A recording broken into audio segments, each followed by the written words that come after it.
الحمد لله نحمده ونستعينه ونستغفره ونؤمن به ونتوكل عليه ونعوذ بالله من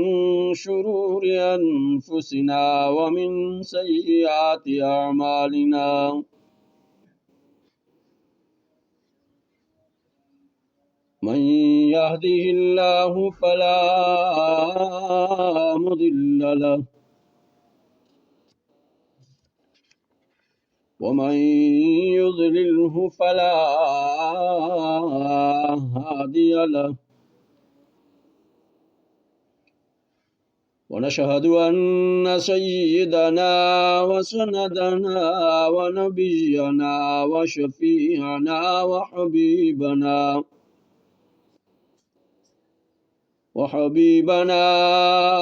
وحبيب ربنا ومولانا محمدا عبده ورسوله أرسله بالحق بشيرا ونذيرا وداعيا إلى الله بإذنه وسراجا منيرا أما بعد فأعوذ بالله من الشيطان الرجيم بسم الله الرحمن الرحيم إنا أنزلناه في ليلة مباركة إنا كنا منذرين قال الله تبارك وتعالى في القرآن المجيد والفرقان الحميد إن الله لا يغفر أن يشرك به ويغفر ما دون ذلك لمن يشاء صدق الله المولانا العظيم وصدق رسوله النبي الأمي الكريم ونحن على ذلك لمن الشاهدين والشاكرين والحمد لله رب العالمين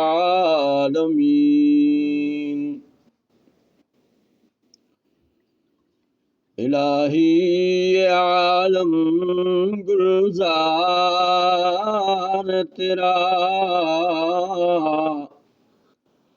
عجب نقش قدرت نمودار تیرا نگاہ کرم ایک بھی کافی ہے تیری میں ہوں گرچہ بندہ گناہگار تیرا مرض لا دوا کی دوا کس سے چاہوں تو شافی ہے میرا میں بیمار تیرا میں ہوں چیز تیری جو چاہے سو کر تو مختار میرا میں لاچار تیرا نہ پوچھے سوا نیک کاروں کے گر تو کہاں جائے بندہ گناہگار تیرا کہاں جائے جس کا نہ ہو کوئی تجھ بن کسے ڈھونڈے ہو جو طلبگار تیرا گناہ میرے حد سے زیادہ ہے یا رب، مجھے چاہیے رحم بس یار تیرا۔ کہاں میرے عصیاں، کہاں میرے گناہ، کہاں تیری رحمت، کہاں خس کہاں بہرے رخسار تیرا۔ خوشی غم میں رکھی ہے اور غم خوشی میں، عجب تیری قدرت عجب کار تیرا۔ الہی میں سب چھوڑ گھر بار اپنا، لیا ہے پکڑ اب تو دربار تیرا۔ الہی رہے وقت مرنے کے جاری، بتصدیق دل لب پہ اقرار تیرا۔ تمام احباب محبت کے ساتھ درود پاک پڑھیں۔ اللہم صلی علی محمد وعلی آل محمد کما صلیت علی ابراہیم وعلی آل ابراہیم انک حمید مجید۔ اللہم بارک علی محمد وعلی آل محمد کما بارکت علی ابراہیم وعلی آل ابراہیم انک حمید مجید۔ محترم سامعین، بزرگوں، دوستوں اور بھائیوں، شعبان المعظم کا مہینہ چل رہا ہے اور آج اس کی 11 تاریخ ہے۔ رمضان المبارک کی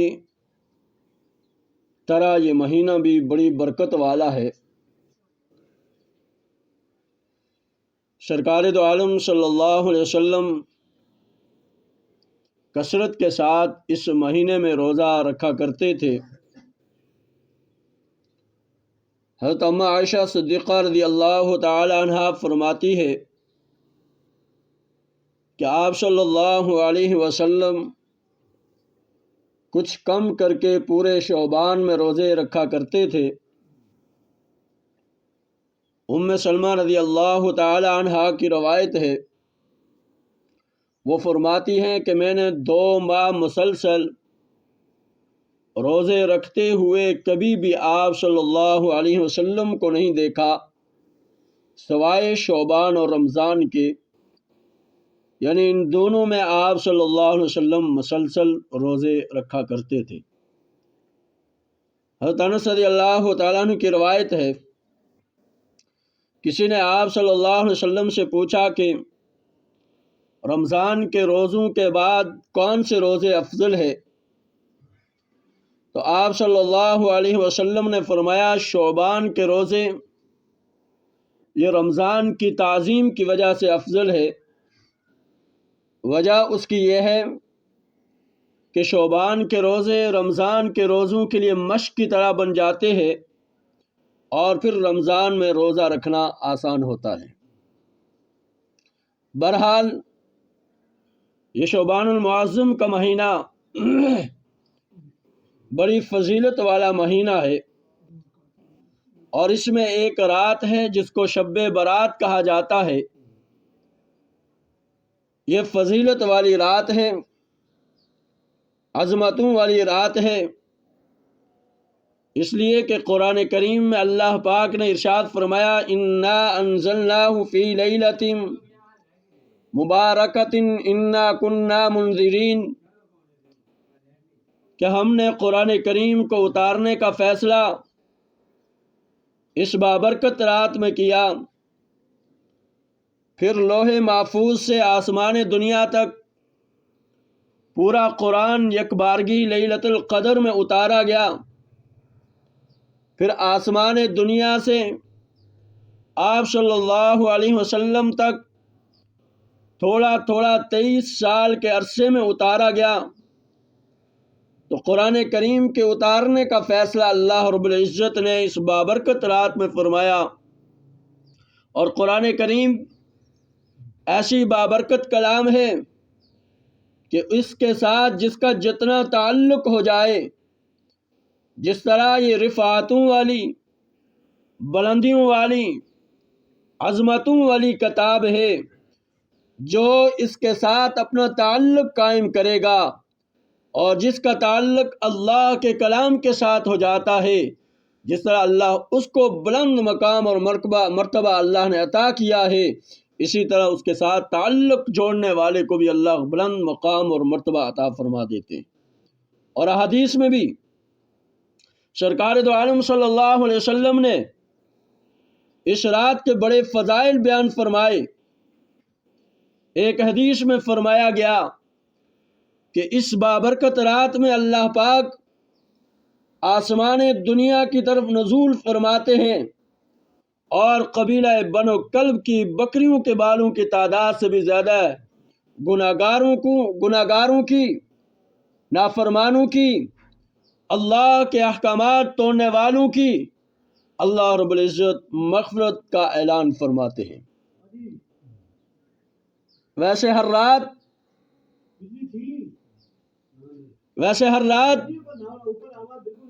آخری حصے میں اللہ تعالیٰ کی رحمت کا نزول ہوتا ہے، اور اس رات کی خصوصیت یہ ہے کہ اس رات میں غروب آفتاب کے متصل بعد اللہ کی رحمت کا نزول شروع ہو جاتا ہے اور طلوع آفتاب تک رہتا ہے۔ اس بابرکت رات میں جس کو شب برات کہا جاتا ہے، اس میں اللہ کی رحمتوں کا جو نزول ہوتا ہے، ایسا نزول کہ اللہ کی رحمت جب موسلا دھار بارش کی طرح برستی ہے، اور موسلا دھار بارش کی طرح برس کر ہر گناہگار کو، ہر نافرمان کو، اللہ کے احکامات توڑنے والوں کو اللہ کی رحمت آواز لگاتی ہے کہ آج کی وہ رات ہے کہ آج میری رحمت جوش میں ہے، اور جو مجھ سے آ کر معافی مانگنا چاہتا ہے، آج میں اس کے گناہوں کو معاف کروں گا۔ اس لیے فرمایا کہ جب آسمان دنیا سے اللہ کی رحمت کا نزول ہوتا ہے، اللہ کی رحمت برستی ہے، تو آواز لگاتی ہوئی ہر گناہگار مرد کو، ہر گناہگار عورت کو یہ آواز لگا کر پکارتی ہے کہ ہے کوئی آج گناہوں کی بخشش چاہنے والا، ہے کوئی اپنے گناہوں کی مغفرت چاہنے والا، ہے کوئی اپنے گناہوں کو معاف کروانے والا، آج میری رحمت اس کو معاف کرنے کے لیے تیار ہے۔ اللہ کی رحمت تو ہر وقت تیار رہتی ہے، یہ انسان کا اختیار ہے کہ انسان اس اختیار کو کیسے استعمال کرتا ہے جو اللہ نے اس کو دیا ہوا ہے۔ تو اللہ کی رحمت آواز لگاتی ہے، کیا آواز لگاتی ہے؟ اللہ کی رحمت جب موسلا دھار بارش کی طرح برس کر آواز لگاتی ہے کہ الأهل من مستغفر فاغفر له الأهل من مسترزق فارزقه۔ سبحان اللہ، اللہ پاک کی رحمت کا کیا ٹھکانہ کہ آواز بھی دی جا رہی ہے تو گناہگاروں کو، آواز بھی دی جا رہی ہے تو نافرمانوں کو، آواز بھی دی جا رہی ہے، اللہ کی رحمت پکارتی ہے اللہ پاک کے احکامات توڑنے والوں کو۔ اس لیے کہ دنیا میں جب کوئی چھوٹا کسی بڑے کی نافرمانی کرتا ہے تو اس کے پاس جاتے ہوئے، اس کے دروازے پر جاتے ہوئے ڈرتا ہے، شرماتا ہے، ہچکچاتا ہے۔ نافرمان بیٹا باپ کے دروازے پر جاتے ہوئے شرماتا ہے، ڈرتا ہے۔ نافرمان شاگرد استاد کے دروازے پر جاتے ہوئے شرماتا ہے، ڈرتا ہے۔ نافرمان مرید پیر کی خانقاہ میں جاتے ہوئے ڈرتا ہے۔ غرض دنیا کا قانون یہی ہے کہ چھوٹا نافرمانی کے ارتکاب کے بعد کسی بڑے کے دروازے پر جانے کے لیے تیار نہیں ہو سکتا، تیار نہیں ہوتا۔ اس لیے ہو سکتا تھا کہ کوئی گناہگار بندہ کوئی اللہ کا نافرمان بندہ، کوئی اللہ کے احکامات کو توڑنے والا، گناہوں میں لت پت اللہ کا بندہ، اپنے مولا کا نافرمان بندہ اپنے مولا کے دروازے پر آتے ہوئے شرمائے یا خوف محسوس کرے، تو اس لیے اللہ پاک نے اعلان فرمایا گناہ گاروں کو مخاطب کر کے،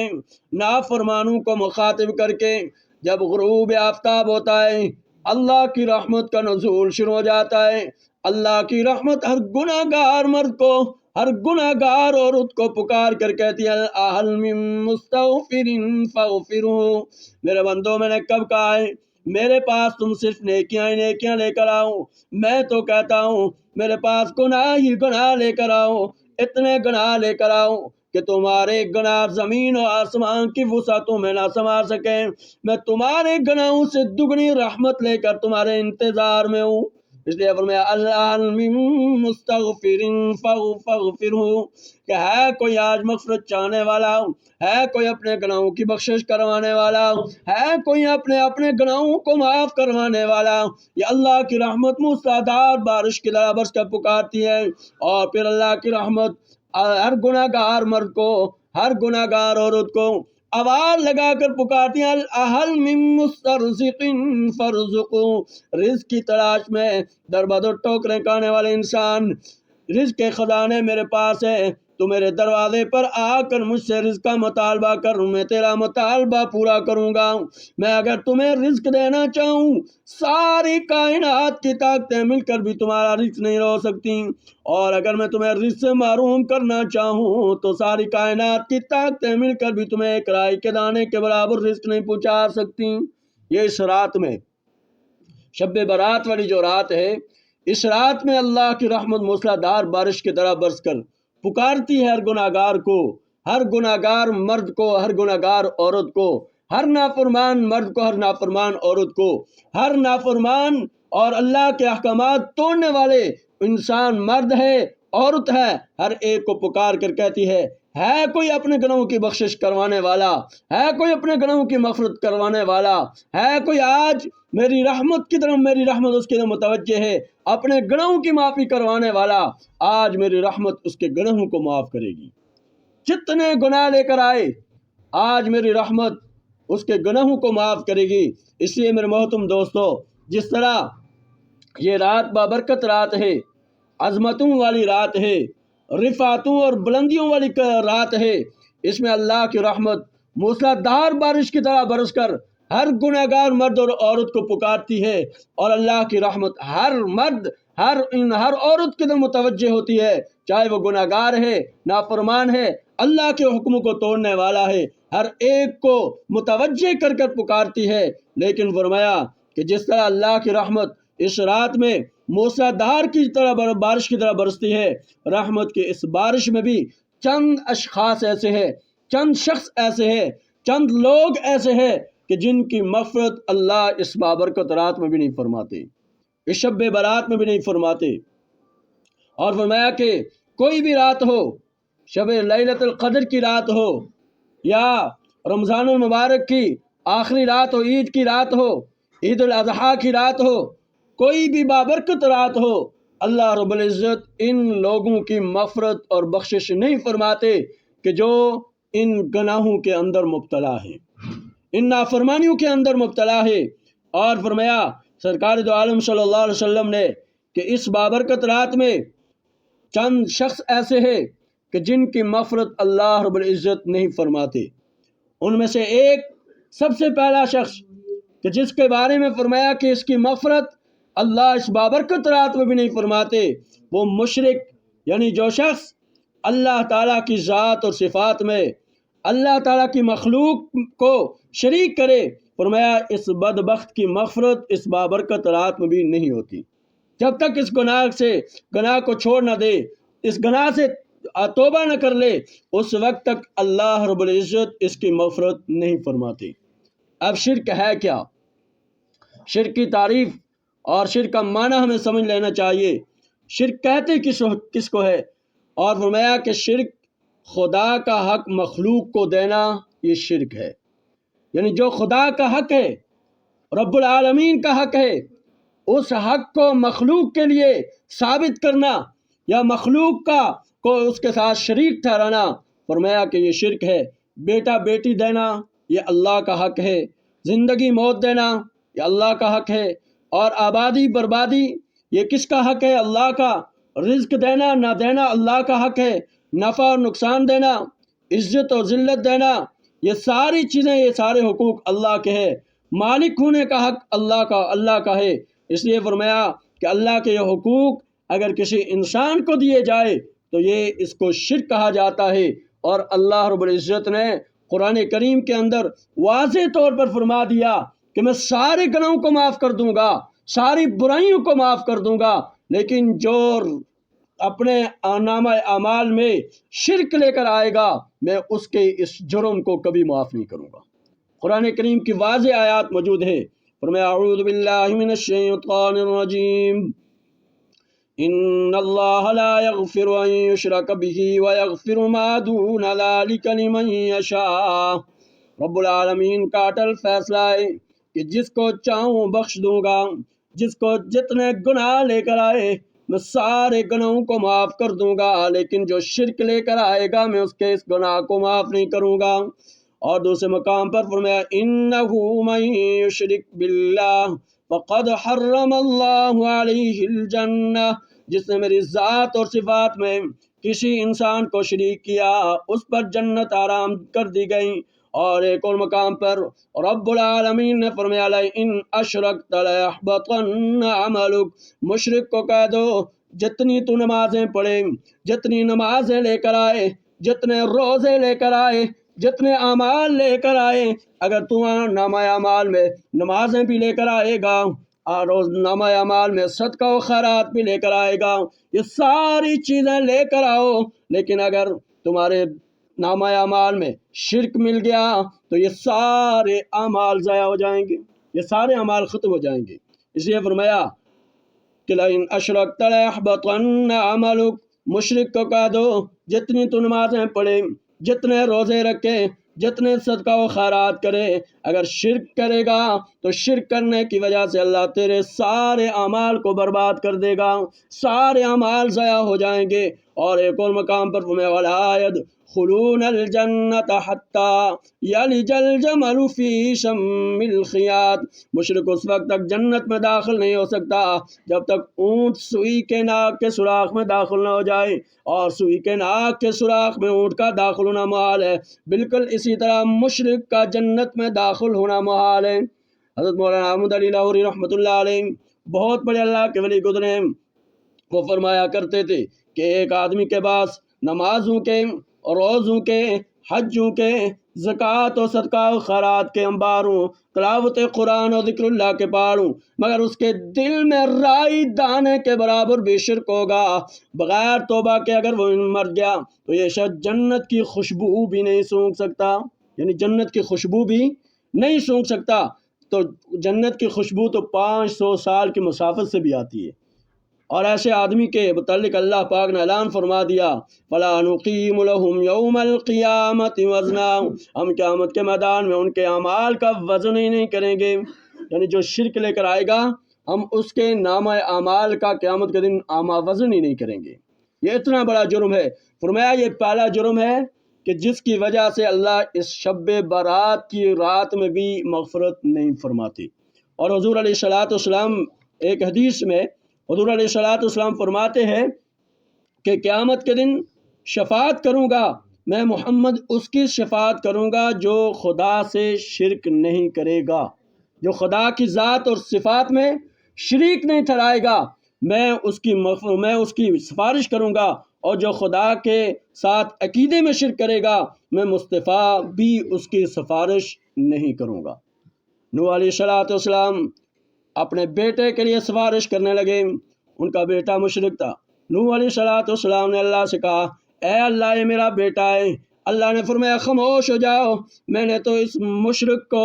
تیرے خاندان سے بھی نکال دیا۔ اس لیے قرآن کریم میں فرمایا انہ عمل غیر صالح فلا تسألنی ما لیس لک بہ علم، خبردار پھر بات نہ کرنا، انی اعظک ان تکون من الجاہلین، ہم نے اس کو جاہلوں میں ڈال دیا۔ نوح علیہ السلام کو کہا اب بات نہ کرنا، اس لیے کہ ہم نے اس کو پکڑ لیا ہے، اب چھوڑانے والا نہ تو ہے نہ کوئی اور ہے، میں مشرک بیٹے کو معاف نہیں کروں گا، اس کے متعلق سوال نہ کرنا میں اگر سوال کرے گا، اس کی بخشش کے لیے دعا کرے گا تو میں تیرے ساتھ بھی ناراض ہو جاؤں گا۔ اب میں پکڑ چکا ہوں، چھڑانے والا کوئی نہیں آئے گا۔ قرآن کریم نے اس بات پر بہت زور دیا۔ اللہ فرماتے ہیں آسمان پھٹ جائے، زمین چیر دی جائے، اگر خدا کے ساتھ کوئی شرک کرے گا، اللہ کی ذات اور صفات میں کسی کو شریک ٹھہرائے گا، میں اس کے اس گناہ کو کبھی معاف نہیں کروں گا، اس گناہ کو کبھی معاف نہیں کروں گا۔ اس لیے حج کے موقع پر ایک جملے سکھائے گئے، لبیک اللہم لبیک لا شریک لک لبیک، مولا میں طواف کر رہا ہوں، میرے اس طواف کرنے میں تو لا شریک ہے، میرے اس احرام باندھنے میں لا شریک ہے، غلاف کعبہ پکڑنے میں لا شریک، سجدہ کرنے میں، حجر اسود چومنے میں لا شریک۔ اس لیے فرمایا لبیک اللہم لبیک لا شریک لک لبیک، اس میں تیرا کوئی شریک نہیں ہے، تنہی تنہا تو ذات ہے، ان الحمد والنعمت لک والملک لا شریک لک اشہد ان لا الہ الا اللہ وحدہ لا شریک لہ۔ اسی پر زور دیا گیا کہ کلمہ توحید بھی کہو اور اس میں لا شریک بھی کہو ساتھ، کہ اللہ کے ساتھ کوئی شریک نہیں ہے۔ جو اللہ کی ذات اور صفات میں کسی کو شریک ٹھہرائے گا میرے محترم دوستو، پھر وہ یاد رکھے کہ اس کا کوئی عمل اللہ کے ہاں قبول نہیں ہوگا۔ آج میرے محترم دوستو افسوس کی بات تو یہ ہوتی ہے کہ آج ہمارے عقائد اتنے کمزور ہے کہ جو کرنے والی ذات ہے وہ اللہ کی ہے، بیماری لانے والی ذات بھی اللہ کی، شفا دینے والی ذات بھی اللہ کی، زندگی اور موت دینے والی ذات بھی اللہ کی، ساری حاجتوں کو پورا کرنے والی ذات اللہ کی، لیکن پھر ہم در در کی ٹھوکریں کھاتے ہیں۔ اور اگر کوئی مسئلہ ہو جائے اور کوئی مسئلہ پیش آ جائے تو ہم بجائے ان تعلیمات کو جو حضور علیہ السلام نے بتلائی ہے کہ جب بھی کوئی مشکل پیش آتی تھی حضور علیہ السلام کو، تو وہ فوراً مسجد کے اندر تشریف لے جاتے اور اللہ کے سامنے گڑ گڑا کر اللہ سے معافی مانگتے۔ حالانکہ انبیاء تو معصوم ہوتے، نبی علیہ السلام معصوم عن الخطا ہے، لیکن پھر بھی اللہ سے گڑ گڑا کر توبہ اور استغفار کرتے اور اس حاجت جو حاجت ہوتی تھی اللہ سے مانگتے۔ صحابہ کرام کے بارے میں آتا ہے، روایات میں یہ بات ملتی ہے کہ صحابہ کرام رضوان اللہ تعالی اجمعین کو جب جوتی کا تسمہ بھی ٹوٹ جاتا تو وہ بھی اللہ سے 2 رکعت نماز پڑھ کر اللہ سے مانگتے، 2 رکعت نماز پڑھ کر اللہ سے مانگتے۔ لیکن آج ہمیں کوئی ایسی جگہ مل جائے جہاں ہمیں جھنڈیاں نظر آ جائے تو ہم وہاں سجدے میں گر جاتے ہیں، وہاں سب کچھ ہم کہتے ہیں یہی کرنے والے ہیں، حالانکہ قرآن کریم نے اس بات کی نفی کی ہے کہ کرنے والی ذات صرف اللہ کی ہے۔ ہاں کسی کے وسیلے سے ہو سکتا ہے، نیک لوگوں کے وسیلے سے کام ہو سکتا ہے، انبیاء علیہ السلام کا وسیلہ دے کر، لیکن براہ راست کسی انسان سے مانگنا، براہ راست کسی کے سامنے سجدہ کرنا، اپنی پیشانی کو جھکانا، فرمایا یہ شرک ہے۔ اور نظر و نیاز منت ماننا کسی ایسے کے لیے کہ جو غیر اللہ کے لیے، تو فرمایا کہ یہ ساری چیزیں شرک ہے۔ اور اس بابرکت رات میں، شب برات کی جو رات ہے، اس رات میں اللہ اس کی مغفرت نہیں فرماتے۔ جب اللہ کی رحمت موسیٰ دار کی طرح برستی ہے اور ہر گناہ گار مرد کو، ہر گناہ گار عورت کو پکارتی ہے کہ الاحل من مستغفر فاغفر لہ، الاحل من مسترزق فارزقہ، کہ ہے کوئی گناہوں کی معافی مانگنے والا، ہے کوئی اپنے گناہوں کی بخشش کروانے والا، آج میری رحمت جوش میں ہے اور آج اس کے گناہوں کو معاف کرنے کے لیے میں تیار ہوں۔ آئے میرے دروازے پر آ کر اپنے گناہوں کی معافی مانگے، آنسو بہا لے، اور فرمایا کہ جو اللہ کے ڈر اور خوف سے اپنے گناہوں پر ندامت کر کے، اپنے گناہوں پر شرمندہ ہو کر ایک مکھی کے پر کے برابر بھی آنسو نکالتا ہے، فرمایا اگر وہ اس کا آنسو ابھی زمین پر گرتا نہیں، اللہ اس سے پہلے اس کے گناہوں کو معاف کر دیتے، اس سے پہلے اس کے گناہوں کو معاف کر دیتے ہیں۔ اس لیے فرمایا کہ میں کب کہتا ہوں کہ نیکیاں ہی نیکی لے کر آؤ، اتنے اگر گناہ تمہارے پاس ہوں کہ سمندر کی جھاگ کے برابر بھی، اس سے بھی زیادہ اگر گناہ لے کر آؤ گے، سچے دل سے ایک مرتبہ مجھ سے معافی مانگو گے، تو میری رحمت تمہارے اس سارے گناہوں کو معافی نہیں کرے گی، بلکہ تمہارے ان سارے گناہوں کو نیکیوں میں بدل دوں گا۔ اللہ کی رحمت تو یوں ہر گناہگار مرد کو، ہر انسان کو، ہر مرد اور عورت کو پکارتی ہے۔ لیکن آج میرے محترم دوستو، ہم اس حوالے سے بہت کمزوری کرتے ہیں کہ ہمارے عقائد کمزور، ہمارے اعمال کمزور، ہماری شعبۂ زندگی کے حوالے سے ہم اپنی مرضی کے مطابق زندگی گزارتے ہیں۔ انبیاء علیہ الصلوۃ والسلام کی تعلیمات، حضور علیہ الصلوۃ والسلام کی تعلیمات، قرآن کی تعلیمات، صحابہ کرام کی زندگی کو اپنانے کے بغیر ہم اپنی چاہت اور اپنی مرضی کا مطابق عمل کرتے ہیں، جس کی وجہ سے ہمیں دنیا اور آخرت میں اس کا نقصان اٹھانا پڑے گا۔ دنیا میں بھی نقصان اٹھاتے ہیں اور آخرت میں بھی ذلت اور رسوائی ہمارا مقدر بنے گی۔ اس لیے میرے محترم دوستو، فرمایا کہ عقیدہ درست رکھنا چاہیے۔ اگر شرک ہوگا، ایک رائی دانے کے برابر بھی اگر شرک ہوگا تو فرمایا کوئی بھی عمل اللہ اس کا قبول ہے، چاہے وہ جتنے صدقہ و خیرات کرتا رہے، جتنے اللہ کے سامنے وہ اللہ کے ذکر کرتا رہے، اللہ کے بارگاہ میں خرچ کرتا رہے، جو کچھ کرتا رہے، اس کا کوئی عمل وہ قابل قبول نہیں ہوگا۔ اس لیے فرمایا جو شرک کرے گا اس کے سارے اعمال ختم ہو جاتے ہیں، نیک اعمال ختم ہو جاتے، کوئی عمل اس کا قابل قبول نہیں ہوتا۔ اس لیے کہا کہ عقیدہ درست رکھنا چاہیے۔ اور کس سے مانگنا چاہیے؟ اللہ سے مانگنا چاہیے۔ کس سے؟ اللہ سے مانگنا چاہیے کہ سب کچھ کرنے والی ذات کون سی ہے؟ اللہ کی ہے۔ صحابہ کرام رضوان اللہ تعالیٰ عنہم نے عمل کر کے بتایا ہے۔ اس لیے کسی شاعر نے کہا کہ کس سے مانگے کہاں جائیں، کس سے کہیں، اور دنیا میں حاجت روا کون ہے؟ سب کا داتا ہے تو، سب کو دیتا ہے تو، تیرے بندوں کا تیرے سوا کون ہے؟ کون مقبول ہے، کون مردود ہے، بے خبر کیا خبر تجھ کو، کیا کون ہے؟ جب تلیں گے عمل سب کے میزان پر، تب کھلے گا کہ کھرا کھوٹا کون ہے؟ کون سنتا ہے فریاد مظلوم کی، کس کے ہاتھوں میں کنجی ہے مقسوم کی؟ رزق پر کس کے پلتے ہیں شاہ و گدا، مسند آرا بزم عطا کون ہے؟ اولیاء تیرے محتاج اے رب کل، تیرے بندے ہیں سب انبیاء اور رسل، ان کی عزت کا باعث نسبت تیری، ان کی پہچان تیرے سوا کون ہے؟ میرا مالک سن رہا ہے پکار، جانتا ہے وہ خاموشیوں کی زباں، ابتدا بھی وہی انتہا بھی وہی، ناخدا بھی وہی خدا بھی وہی، جو ہے سارے جہانوں میں جلوہ نما، اس احد کے سوا دوسرا کون ہے؟ انبیاء اولیاء اہل بیت نبی، تابعین و صحابہ پہ جب آ بنی، گر کے سجدے میں سب نے یہی عرض کی،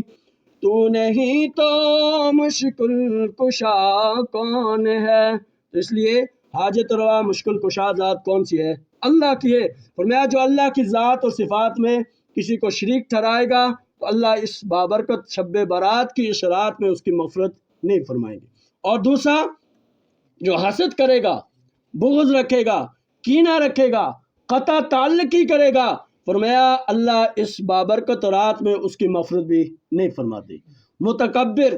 بخیل، بخل کرنے والا، فرمایا ان کی بھی مغفرت اللہ اس بابرکت رات میں نہیں فرماتے۔ شراب کا عادی، فرمایا اس کی بھی مغفرت اس بابرکت رات میں نہیں ہوتی۔ اور ایک وہ شخص کہ جو والدین کا نافرمان ہے، فرمایا اس کی بھی مغفرت اس بابرکت رات میں نہیں ہوتی۔ والدین کی، حالانکہ قرآن کریم میں واضح فرما دے وَقَضَىٰ رَبُّكَ أَلَّا تَعْبُدُوا إِلَّا إِيَّاهُ وَبِالْوَالِدَيْنِ إِحْسَانًا، جہاں اللہ رب العزت نے اپنی عبادت کا تذکرہ کیا وہیں ساتھ والدین کی فرما برداری کا بھی تذکرہ کیا۔ اور والدین میں سے ایک صحابی نے عرض کیا، اے اللہ کے رسول زیادہ حق کس کا ہے؟ تو اللہ کے رسول صلی اللہ علیہ وسلم 3 مرتبہ فرمایا کہ ماں کا حق زیادہ ہے، چوتھی مرتبہ فرمایا باپ کا حق زیادہ ہے، اور حضور علیہ الصلوۃ والسلام نے فرمایا کہ جنت ماں کے قدموں میں ہے، جنت ماں کے قدموں میں ہے۔ آج میرے محترم دوستو، آج ہمارے ماحول اور معاشرے میں عمومی طور پر یہ ہوتا ہے، آج اولاد اپنے والدین کی نافرمان ہے،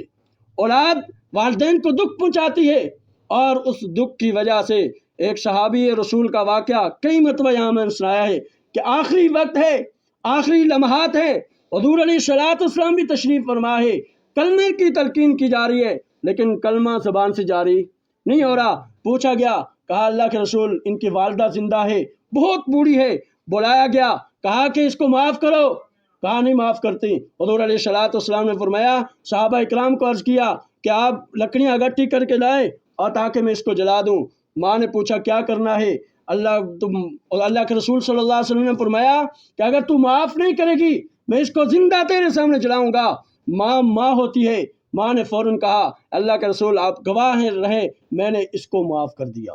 میں نے اس کو معاف کر دیا، اور جو ہی معاف کیا ان کی زبان سے کلمہ جاری ہو اور روح نکل گئی۔ اس لیے میرے محترم دوستو، والدین کی فرما برداری یہ اللہ نے حکم دیا ہے، آج اس میں ہم بہت کوتاہی کرتے ہیں، حقوق العباد میں ہم بہت کوتاہی کرتے ہیں، اور حقوق اللہ اگر کچھ ادا کرتے ہیں، لیکن حقوق العباد اگر ہم نہیں ادا کریں گے تو میرے محترم دوستو دنیا اور آخرت ذلت و رسوائی ہمارا مقدر بنے گی۔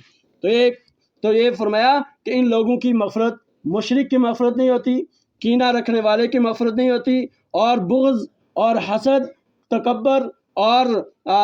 جو بخیل انسان ہے اس کی مغفرت، والدین کا نافرمان، شراب کا عادی، فرمایا ان کی مغفرت شب برات میں اللہ رب العزت نہیں فرماتے۔ اور حالانکہ اللہ کی رحمت موسیٰ دھار بارش کی طرح برس کر پکارتی ہے کہ ہے کوئی آج گناہوں کی معافی مانگنے والا، ہے کوئی اپنے گناہوں کو معاف کروانے والا، آج میری رحمت اس کی طرف متوجہ ہے اور اس کو معاف کرنے کے لیے تیار ہے۔ لیکن اگر ہم ان گناہوں میں مبتلا ہوں گے میرے محترم دوستو، کہیں ایسا نہ ہو کہ زندگی کا کوئی پتہ تو نہیں کہ کس وقت موت آ جائے اور ہم اس دنیا سے چلے جائیں، بغیر توبہ کے چلے جائیں، اور پھر ہمیں وہاں ذلت اور رسوائی کا سامنا کرنا پڑے، اور افسوس کریں گے کہ کاش ہم دنیا کے اندر اپنے رب کو راضی کر لیتے، اپنے ان گناہوں کی معافی مانگ لیتے، ان گناہوں کو چھوڑ دیتے، آج ہمیں یہ ذلت و رسوائی نہ اٹھانی پڑتی۔ اور فرمایا کہ اس رات میں کچھ کام کرنے کے ہیں، ایک تو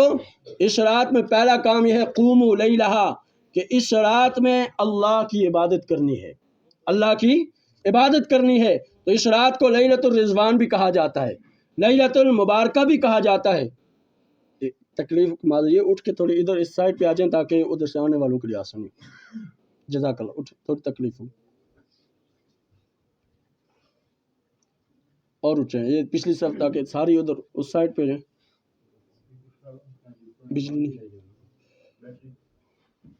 تو اس رات کو لیلۃ المغفرت بھی کہا جاتا ہے، اور یہ بخشش کی رات ہے، یہ سیزن کی رات ہے، یہ اللہ کی رحمت کو لوٹنے کی رات ہے، اور اس رات کو فرمایا جنت کے ٹکٹ تقسیم کیے جاتے ہیں۔ اس رات میں تقدیر لکھی جاتی ہے، اور اس رات میں سارے سال کی تقدیر لکھی جاتی ہے کہ اس سال کتنے آدمی مریں گے، کتنے پیدا ہوں گے، کتنوں کو نفع اور نقصان ہوگا، کتنے آباد اور برباد ہوں گے، کتنوں کا خاتمہ بالخیر ہوگا، خاتمہ بالکفر ہوگا، اور کتنے تندرست اور بیمار ہوں گے، کتنے خوش نصیب اور پریشان حال ہوں گے۔ یہ اس سال میں پورے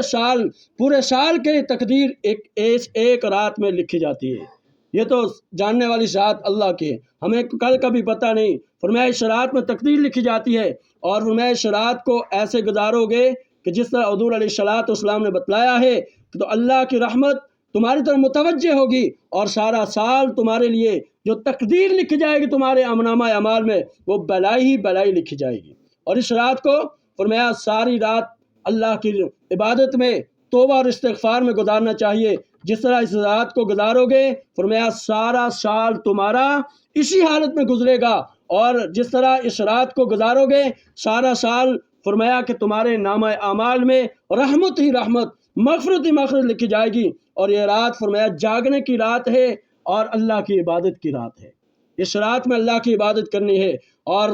اگر ایک رات میں سال کا روٹھا ہوا رب بھی راضی ہو جائے تو یہ سودا سستا ہے۔ ایک رات میں اللہ کی ذات ہم سے راضی ہو جائے اور میں برادری ناراض ہو جائے تو مہینوں تک راضی نہیں ہوتی، لیکن اس رات اعلان ہوتا ہے حل من مستغفر فاغفر لہ، کہ ہے کوئی اپنے گناہوں کی معافی مانگنے والا۔ آج خدا کی رحمت کا دروازہ کھلا ہوا ہے، کھول کر ساتوں آسمانوں سے اللہ کی رحمت ہر گناہگار مرد کو، ہر گناہگار عورت کو متوجہ کر کے پکارتی ہے، اعلان فرماتے ہیں کوئی معافی مانگنے والا ہے، آئے آج تمہارا روٹھا ہوا رب تم سے راضی ہونے کے لیے تیار ہے، تمہارا رب تم سے راضی ہونے کے لیے تیار ہے۔ ایک حدیث میں آتا ہے کہ اگر کوئی زمین جتنے گناہ کرے، کوئی منٹ کوئی سیکنڈ اس کا جرم سے خالی نہ ہو، پھر بھی اگر شرمندہ ہو کر اور اپنے گناہوں پر ندامت اختیار کر کے سر جھکا کر آنسو بہا کر ہاتھ اٹھا کر سجدے میں ڈال کر آ جائے، میرے در پہ آ جائے، تو ابھی وہ سر اپنا زمین سے نہیں اٹھائے گا، میں رب اس کی مغفرت کے لیے دگنی رحمت لے کر تیار کھڑا ہوں، میں اس کے لیے مغفرت کا اعلان کر دوں گا۔ اس لیے فرمایا ایک حدیث قدسی میں آتا ہے کہ اے بندے تم میری طرف ایک بالشت آ، میں طرف ایک ہاتھ آؤں گا، اور گھر سے نکل، گھر بار کو آرام کو بستر کو چھوڑ، اپنے رب کے ساتھ تعلق جوڑ دے، ایک بالشت آ، میں تیری طرف ایک ہاتھ آؤں گا، ایک گز آؤں گا، اگر تو میری طرف چل کر آئے گا میں تیری طرف دوڑ کر آؤں گا، اور تو اگر خالی ہاتھ آئے گا تو میں تیرے دامن کو میں اپنی رحمت سے بھر دوں گا، میں تیرے دامن کو اپنی رحمت سے بھر دوں گا۔ اور فرمایا کہ تو سجدے کر، میری عبادت کر، میں تیری عبادت کو قبول کروں گا، تو دعا کر، میں تیری دعا کو قبول کروں گا، تو میرا بن جا، میں تیرا بن جاؤں گا، اور تو میرے خوف اور ڈر کی وجہ سے آنکھوں سے ایک مکھی کے پر کے برابر ایک آنسو نکال دے، اور ابھی وہ زمین پر گرے گا نہیں، میں اس سے پہلے تیری رحمت تیرے گناہوں کو معاف کر دوں گا، میں اس سے پہلے تیرے گناہوں کو معاف کر دوں گا۔ اس لیے میرے محترم دوستو، یہ رات آنے والی ہے، اللہ ہم سب کو نصیب فرمائے، بابرکت مہینہ ہم کو سب کو نصیب فرمائے، لیکن اس سے پہلے ہمیں اپنے دل کے اندر، اپنے آپ کو اپنے گریبان کے اندر جھانک کر دیکھنا چاہیے کہ کن کن گناہوں کے اندر میں مبتلا ہوں، کون کون سے گناہ جو میرے اندر موجود ہے، تاکہ میں اس سے پہلے اپنے گناہوں کی معافی مانگ لوں، اپنے رب سے تعلق جوڑ لوں، تاکہ اس بابرکت رات میں جو اللہ کی رحمت موسلا دھار بارش کی طرح برس کر ہر گناہگار مرد اور عورت کو پکارتی ہے، چاہے اللہ ایسا نہ ہو کہ اللہ اپنی رحمت سے محروم نہ کر دیں۔ اور میں جو اس رات میں محروم ہو گیا وہ ساری بلائی سے محروم ہو گیا۔ اور ایک تو کام یہ کرنا ہے کہ اس رات میں اللہ کی عبادت کرنی ہے۔ دوسرا کام، اس رات کے بعد جو آنے والا دن ہے 15 شعبان، اس کو روزہ رکھنا سنت ہے، روزہ رکھنا ہے۔ اور فرمایا جو روزہ رکھے گا 1 سال کے گناہوں کے لیے وہ کفارہ بن جاتا ہے، 1 سال کے گناہوں کے لیے اس کے لیے وہ روزہ کفارہ بن جاتا ہے۔ اور فرمایا کہ حضور علیہ الصلوۃ والسلام سے ایک عمل یہ بھی ثابت ہے، لیکن زندگی میں ایک دفعہ ثابت ہے کہ حضور علیہ الصلوۃ والسلام اس رات جنت البقیع میں تشریف لے گئے اور جا کر ان کے لیے دعائے مغفرت کی۔ تو اس رات میں ہمیں ان لوگوں کے لیے دعائے مغفرت کرنی چاہیے، اور جو اس سے دنیا کو چھوڑ کر چلے گئے اگر ہم ان کے لیے دعائے مغفرت کریں گے، امید ہے کہ جب ہم اس دنیا سے جائیں گے تو ہمارے پیچھے بھی کوئی دعا کرنے والا ہوگا۔ تو یہ کام کرنے کے ہیں، باقی جو دوسری چیزیں ہیں، آتش بازی اور یہ دوسری جو خرافات ہمارے ماحول اور معاشرے کے اندر ہوتی ہیں، یہ ساری دین اور اسلام کی تعلیمات کے خلاف ہیں۔ کوئی عمل ایسا نہیں کہ جو دین کے مطابق ہو، اس لیے دین کے مطابق اعمال جو بتلائے ہیں وہ یہ حضور علیہ الصلوۃ والسلام نے بتایا، اس رات میں عبادت کرو، روزہ رکھو، اس آنے کے بعد جو اس رات کے بعد جانے والا دن ہے اس میں روزہ رکھو، تاکہ تمہارے ان اعمال کو اللہ قبول فرمائے اور یہ رات قیمتی بن جائے۔ اور اس رات میں جتنی استطاعت ہو، یہ نہیں ہے کہ پوری رات ہم عبادت نہیں، جتنی استطاعت ہو سکے قرآن کی تلاوت، ذکر، نوافل، ان چیزوں کے ساتھ عبادت کریں، اپنے رب کو راضی کریں، اور دل کو صاف کیا جائے۔ دل صاف ہوگا تو اللہ کی رحمت متوجہ ہوگی، اللہ رب العمل کی توفیق عطا فرمائے، سنت ادا کریں۔